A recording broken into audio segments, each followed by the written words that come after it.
Last week in an interview with Variety, Yuri Lowenthal, the actor that plays Peter Parker in Marvel's Spider-Man, had a very interesting take on the future of Peter Parker's role in the Marvel Spider-Man franchise moving forward. The interviewer asked Yuri Lowenthal, at the end of Marvel Spider-Man 2, there's an implication that Miles will take over the mantle as the primary Spidey, seemingly representing the end of Peter's journey. How did you feel about recording those final scenes, and what do you think about what this means for Peter in future games? Yuri Lowenthal replied by saying there have been some comments recently that were picked up to infer that Peter's out and Miles is in. While I think that Peter would love to believe that he can just turn it off and not be Spider-Man anymore and live a completely normal life, I don't think that's what's going to happen now. I don't know, I haven't read a script yet. They're probably still working on it, but I don't think that's the last we're gonna see of Peter. I think it's a cool place to leave it. It's a cool change for him. So I know a lot of people did believe that Peter Parker's journey is over after the end of Marvel Spider-Man 2, as it was a very passing of the torch moment, and Miles Morales is definitely the main Spider-Man of New York now. However, this doesn't mean Peter Parker is done. Remember that Peter Parker still has the anti-Venom symbiote, and even though the game kind of felt like it was closing off Peter's journey, it's likely to continue in the Spider-Man 2 DLC. Now, Yuri Lowenthal, Peter Parker himself, doesn't believe that Peter Parker's journey is over, and even though he hasn't read any future scripts of Spider-Man 3, he believes himself that Peter Parker's journey is not over. However, it's likely that Yuri Lowenthal has already done some work for the Spider-Man 2 DLCs, which, according to the leaks, is set to release this year. Now, if the leaked DLC is true and we do get a Beetle DLC, a Carnage DLC, and a Spider-Verse DLC, there could be a chance that Miles Morales is the lead Spider-Man and only Spider-Man to play as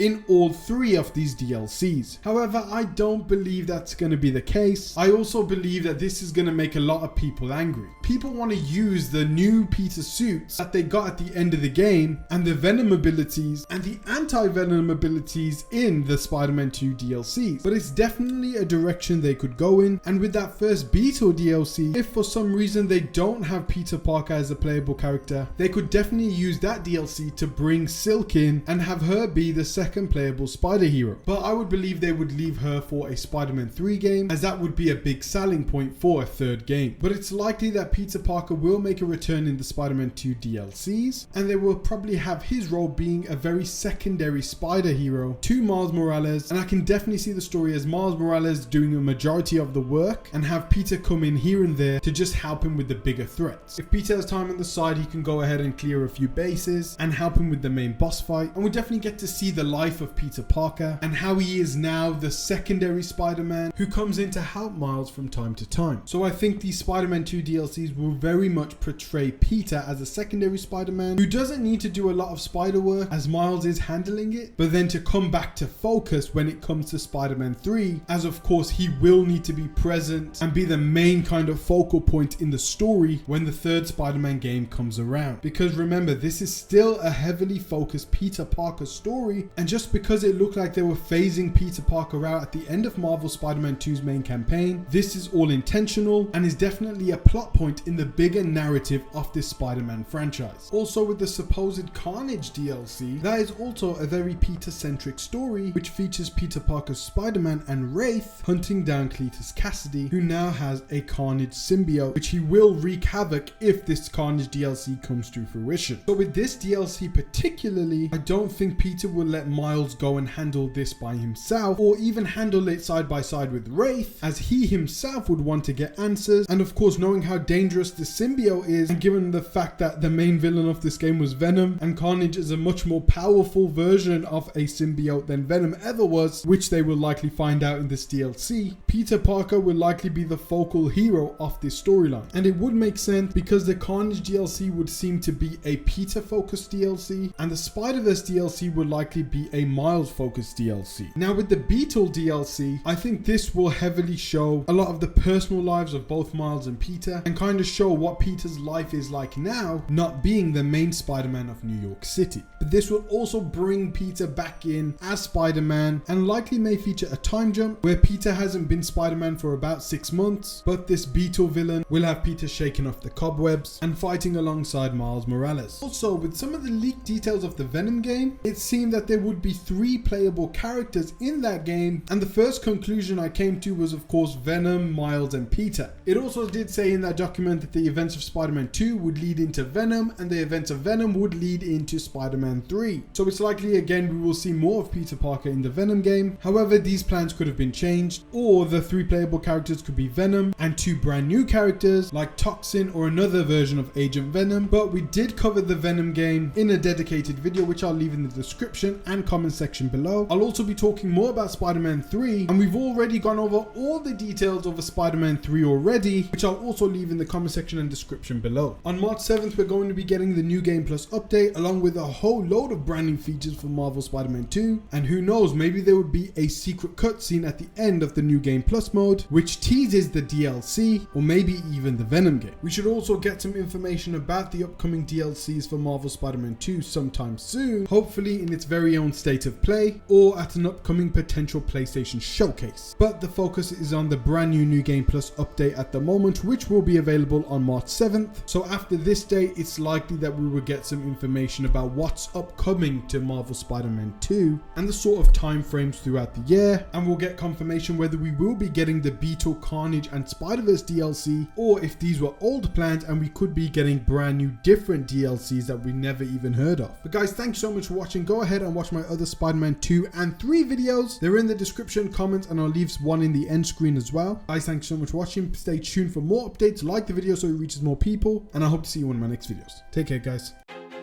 I feel like I'm losing my mind. Is everybody in the world blind?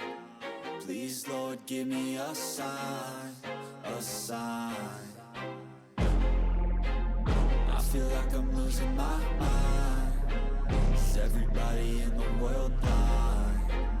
Please, Lord, give me a sign, a sign. I wanna be the greatest. Everybody on the fake shit. I look around and feel like everybody is the fakest. I make this every day and I'm impatient, hoping one day I blow up from the basement. Statement, the top is so